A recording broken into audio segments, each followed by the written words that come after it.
Best varicose veins చికిత్సనే పొందండి. నొప్పి లేని చికిత్స కోసం సంప్రదించండి ఎబిస్ హాస్పిటల్. నమస్తే రమ్మగారు. నమస్తే జయ. రమ్మగారు, ఏదన్నా పెద్ద కథ చెప్పండి అండి. ఒక పతివ్రత కథ చెప్దామా? పూర్వం మాళవ దేశంలో పద్మాకరం అని ఒక పట్టణం ఉండేది. ఆ పట్టణానికి రాజు చంద్రసేనుడు. ఆయన భార్య పేరు మిత్రవింద. ఎంత బాగుందో జుట్టు పేరు. అయితే వాళ్ళకు సర్వజ్ఞుడు అని ఒక మంత్రి కూడా. చాలా కాలం రాజుగారికి పిల్లలు పుట్ల. ఈ మాళవ దేశాచారం ప్రకారం రాజులు ఏకపత్ని వ్రతులుగా ఉండాలి. ఓకే. ద్వితీయ వివాహాలు అవి కుదరవు.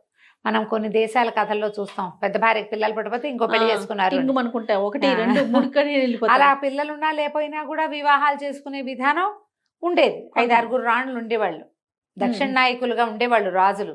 అదేం పెద్ద తప్పు వ్యవహారము కదా, ఆ కాలంలో నడిచేది అది, అంతే సహజమైన సంగతే. అయితే సంతానం కలగల. ఈ సర్వజ్ఞుడు జాతకాలు చూపించాడు, మంత్రి గారు పూజలు చేయించాడో ఏం చేసినా ఏమీ లేదు. క్రమంగా ఏమనిపించిందంటే, ఈ సంతానం లేకపోవడం అనేది ఒక పెద్ద హర్డిల్. ఎవరినైనా దత్తు తీసుకోవచ్చు, ఓకే, దత్తత తీసుకోవచ్చు. ఈ దత్తత తీసుకోవడానికి ఏమైంది, ఆయనకి సమీప బంధువులు తక్కువ ఉన్నారు. దత్తత క్లోజ్ కజిన్స్ నుంచి తీసుకుంటే రాజరక్తం ఉండాలి కదా వాళ్ళల్లో, అది కదా, లేకపోతే ప్రజలు తప్పట్టుకుంటారు. బయట వాడి నుంచో తీసుకొచ్చి ఇప్పట్లో లాగా ఇటీవల కాలంలో చేసినట్టుగా ఎక్కడి నుంచి అయినా తెచ్చుకునే విధానం ఆ రోజున లేదు. అవును, క్షత్రియ రక్తం కావాలి, అది కూడా రాజరక్తం. ఏదో ఒక తరంలో అయినా వాళ్ళతోటి రాజుతో క్లోజ్ రిలేషన్ ఉండాలి. అలా కుదరలా. ఆయన ముందు తరాల్లో ఆడపిల్లలు ఎక్కువ ఉన్నారు, వాళ్ళంతా బయటికి వెళ్ళిపోయిన వాళ్ళు, అన్నదమ్ముల వరస అయ్యేవాళ్ళు లేరు. చూసి ఒకసారి ఏమైందట, ఒక పెద్ద పండిత సభ జరిగిందట. ఓకే. ఈ సర్వజ్ఞుడు ఎక్కడెక్కడ దేశాల నుంచో పండితుల్ని పిలిపిస్తే వాళ్ళందరూ కూర్చున్నప్పుడు, సరే రాజుగారిని మీరు మీ సంతానం ఇచ్చని వాళ్ళ ముందు ప్రకటించండి అని కొంచెం రాజుని ఎంకరేజ్ చేశాడు. ఈ చంద్రసేన మహారాజు ఏం చేశాడు, అందరికీ దక్షిణలు తాంబూలాలు ఇచ్చాక, అయ్యా నాకు ఒక కోరిక, సంతానం కలగలేదు, మీరందరూ ఆలోచించి ఒక అత్యద్భుతమైన వ్రతాన్ని దేన్నైనా నాకు చెప్పండి. మా అరాచకం అయిపోతుంది కొంతకాలం అయితే, నా తర్వాత ఎవరో ఒకళ్ళు ఉండాలి కదా అని అడిగాడు. వీళ్ళు పండితులు ఒక 10-12 మంది బాగా ఆలోచించి, రాజా మహత్తరమైనది, లోకక్షేమం కోరి చేసే పని ఒకటి చేయాలి నువ్వు, దాంతోపాటు నువ్వు సంతానాన్ని కూడా కోరుకోవచ్చు. ఓహో. ఈ లోకక్షేమం కోసం ప్రజలందరూ సుఖ సంతోషాలతో ఉండాలంటే లక్ష్మీ పూజ అత్యుత్తమమైంది. కాబట్టి బంగారు లక్ష్మీదేవి విగ్రహం చేయించి 6 నెలల పాటు రాజ్య విస్తరణ లాంటి వ్యవహారాలు, యుద్ధం జోలికి పోకుండా, ఓకే, రాజ్య విస్తరణ జోలికి పోకుండా 6 నెలలు భార్యాద్వితీయుడివై ఆమె లక్ష్మీ వ్రతం చెయ్యి, లక్ష్మీ పూజ చేయమన్నారు. పూజ ఎట్లా చేయాలి, ఏం చేయాలంటే సాంగంగా మనం చెప్పుకుంటాం కదా, శ్రీ సూక్త విధానంలో లక్ష్మీ పూజ చేయటం. నిత్యము భోజనాలు పెట్టాలి, ఎవరికైనా నిత్యము కొంత దానం చేయాలి, ప్రతిరోజు పూజ చేసుకోవాలి. ఓకే.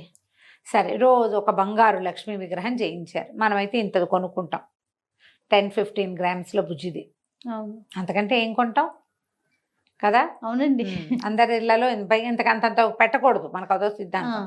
ఇంత బుజ్జి లక్ష్మీదేవిని పెట్టుకుంటాం మన వాళ్ళు.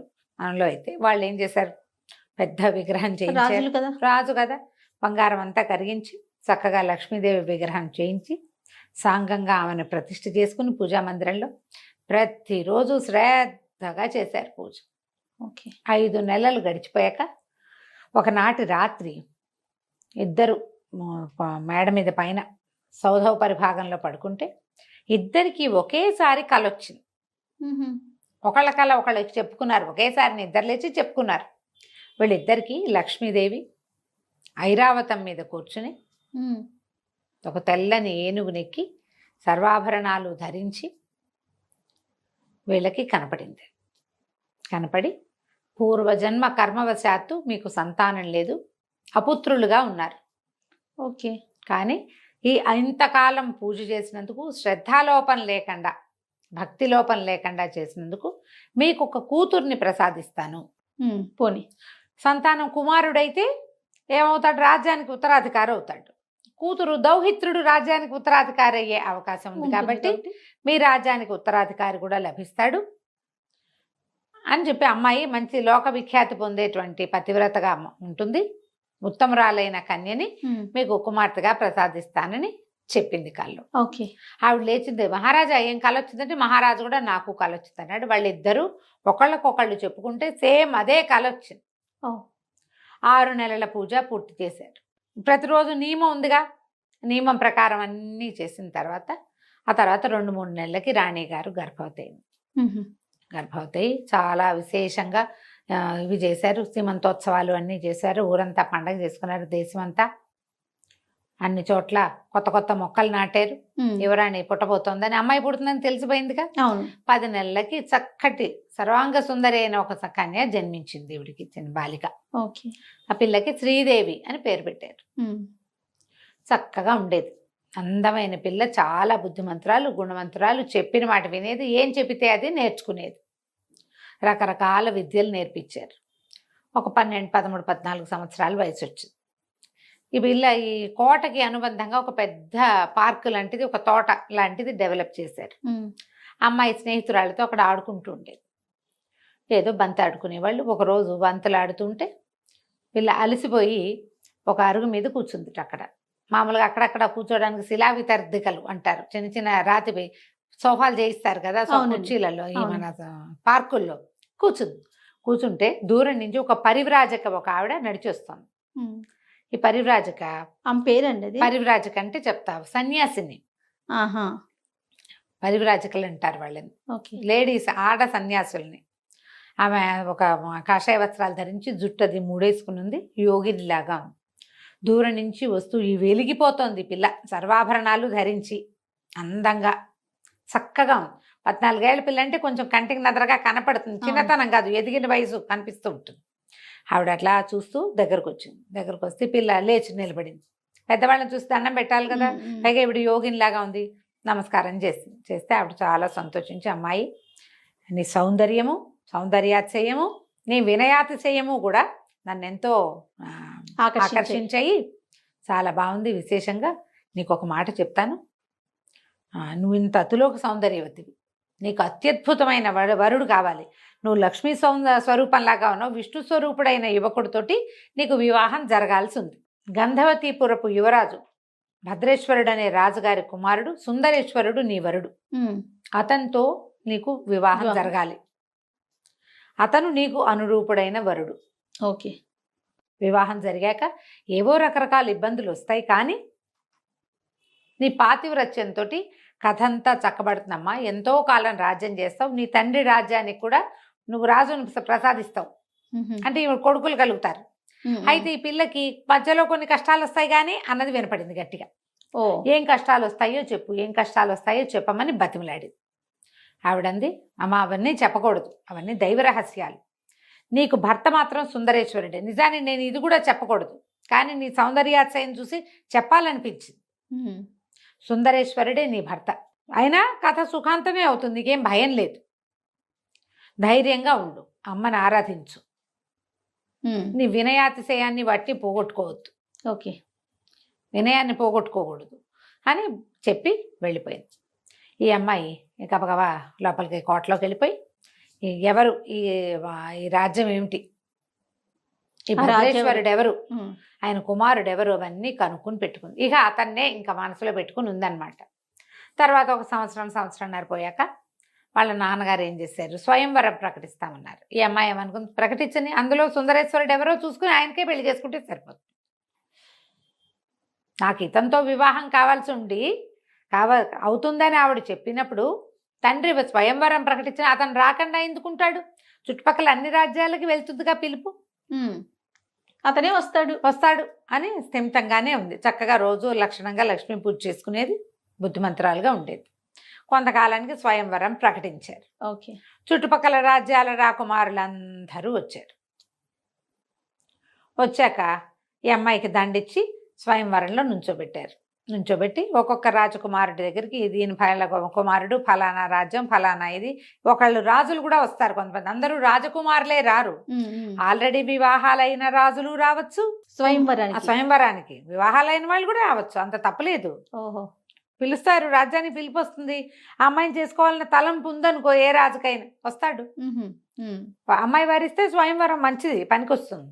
ఓకే. కొంతమంది వీళ్ళకి పెళ్ళయిందని వాళ్ళ పెళ్లి కాలేదని వరుసగా చెప్పుకుంటూ వెళ్తుంటే చివరికి ఈ సుందరేశ్వరుడు కనపడ్డాడు. ఈ అమ్మాయి ఇంకా రెండోది ఆలోచించాల, దండ ఆయన మెడలో వేసేసి వివాహం చేసేశారు. అయితే ఈ వచ్చిన రాజుల్లో కొంతమందికి ఏమనిపించింది, ఆ అమ్మాయి అతనికి పక్కన ఉన్నవాళ్ళు, అతనికి ముందున్న వాళ్ళకి మంటగా అనిపించింది. ఏమిటి మా తక్కువ, వీడు ఎక్కువ, వీళ్ళ రాజ్యం చిన్నది, వీడు ఇంకా యువరాజు కుర్రకుంక, ఈ పిల్లకి ఎందుకు 16 ఏళ్ళు, వరించింది? ఆ అబ్బాయికి ఒక 20 ఏళ్ళు, ఎందుకు వరించాలి?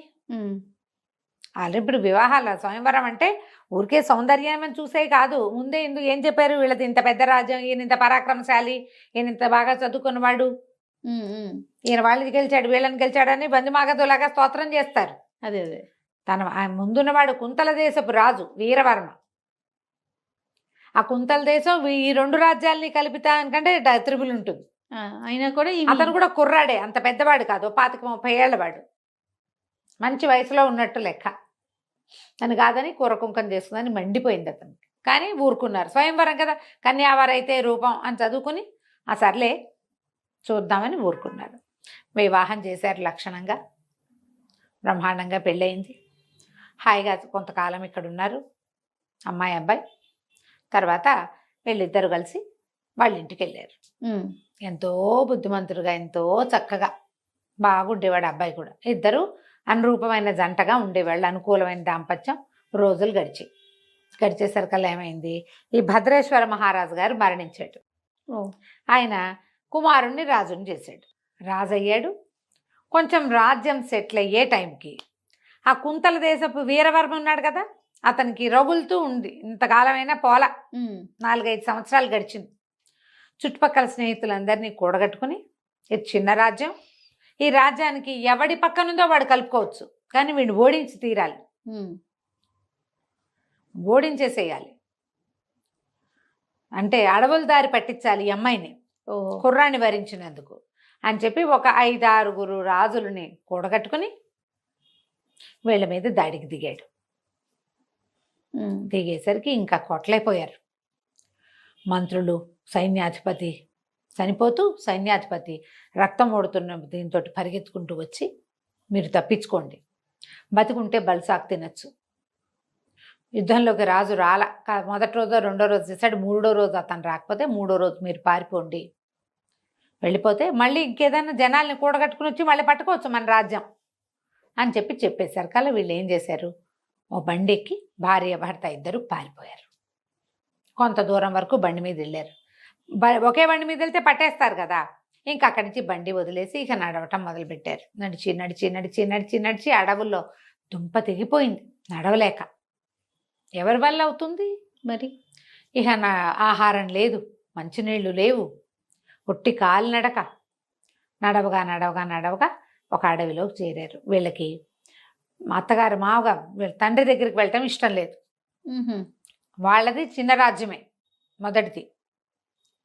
రెండోది, ఇప్పుడు ఇంత చెడి వెళ్తే అక్కడ ఏం పరువు ఉంటుంది. అది పైగా వాళ్ళు ఏం చేశారు, వివాహం అప్పుడు ఇతనికి రాజ్యం ఇస్తామని చెప్పాల సుందరేశ్వరుడికి, దౌహిత్రుణ్ణి రాజుని చేస్తామన్నారు. ఇంకా సంతానం కలగల.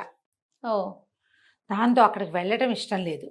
అడవుల్లోనే కొంతకాలం ఉందాం, మన జీవితం ఇక్కడే కలిసి ఉన్నాం, మన ఇద్దరం ఉన్నాం కదా అనుకున్నారు. ఇప్పుడు ఏదైనా కొంచెం తేడా రాగానే చచ్చిపోదాం అనుకునే వాళ్ళని చూస్తాం మనం. అవును, అంతరాజ్యము పోయినా, బండి గుర్రం కూడా లేకుండా, కత్తి కటారు కూడా లేకుండా, ఒట్టి కట్టుబట్టలతో మిగిలిన వీళ్ళు బతుకుదామనే అనుకున్నారు. ఇది కదా కావాల్సింది, స్పిరిట్గా ఉండాలి ఇది. అవును. అక్కడి నుంచి ఇంకా అలా వెళ్ళగా ఏమైంది, ఇతను ఒక చెట్టు ఎక్కి చూశాడు. దూరంగా ఒక పల్లె ఉంది, మరి ఆ పల్లెలో ఏమైనా ఆహారం దొరుకుతుందేమో చూద్దాము, పద శ్రీదేవి అని ఈ శ్రీదేవిని వెంట పెట్టుకుని సుందరేశ్వరుడు నడిచి ఆ పల్లెలోకి వెళ్ళాడు. వెళ్తే ఒక కుటుంబం వాళ్ళు ఎవరినికో ఆశ్రయించారు. చాలా దూరం నుంచి వస్తున్న వీళ్ళు బట్టలు అవి చూసేసరికల్లా మనుషులేమో దగదగలాడిపోతున్నారు. ఆ పిల్లేమో మరీ సౌందర్య రాసి తెలుస్తున్నారు కదా మనుషులు, ఓల్డ్ మనీ, పూర్వకాలం బాగా ఉన్నవాళ్ళు అనేది తెలిసిపోతోంది. సరే ఏం చేశారు, వాళ్ళు ఏమన్నారు, ఆహారం ఏదో వాళ్ళు కలిగింది ఏదో పెట్టారు, తినేసి ఆ ఊరి మొగదలలో ఒక గుడి ఉంది. వీళ్ళు వచ్చేటప్పుడు ఆ గుడి చూశారు. ఈ ఇంటి వాళ్ళు వాకిట్లో పడుకుంటే వద్దు, మేము గుడిలో పడుకుంటామని చెప్పారు. చెప్పేసరికి సరే వాళ్ళు కూడా ఏముంది, ఈ ఊరికి ఎవరైనా అట్లాంటి వాళ్ళు వస్తే అన్నాళ్ళు ఎవరిలో ఒకరి దగ్గర అన్నం తిన్నా పోయి గుడి దగ్గర పడుకోవడం పరిపాటే. అమ్మాయి ఒక్కతే అయితే పంపేవారు కాదు, భర్త ఉన్నాడు కదా పక్కన. అదేలే.